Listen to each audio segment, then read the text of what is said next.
From Southside to Far Rock to 40 Project. Baisley, QB, Queens, the livest. Outside pitching on that great.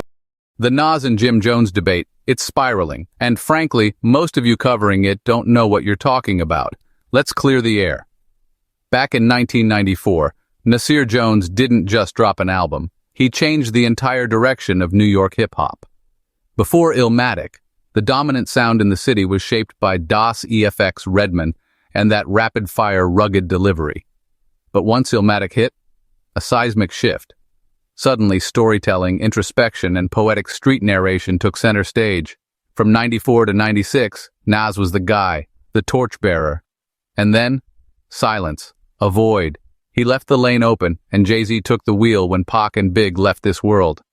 By the time Nas returned in 99 with I Am, the streets had already moved on. That album, let's be honest, it didn't hit the way it should have.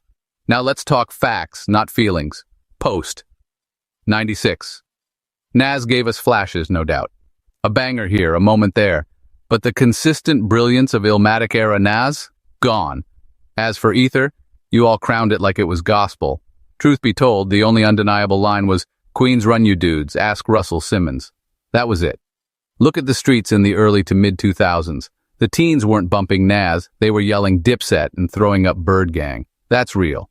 Cameron clowned Nas in 2002 after that Hot 97 meltdown, and y'all act like it never happened.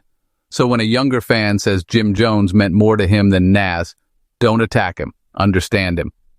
In 2006, Stack was alive, Max was home, and Jim Jones had the streets in a chokehold. Billboard didn't matter, the blocks did. Jimmy was feeding the hood anthem after anthem. That influence? Undeniable. He might not be the better lyricist, but his impact? Far more tangible to a generation that wasn't raised on the world as yours. Bottom line, Nas is a better rapper. Jim Jones influenced the streets more. Both can be true. Let me say this with all due respect. If Nas and Jim Jones really want to settle this, there's a stage built specifically for that kind of lyrical warfare. The most respected platform in the culture, Smack URL. That's where legacies get tested. That's where it gets real. And don't tell me it can't happen, because if both of y'all truly committed, a sponsor would be lined up before the ink dries.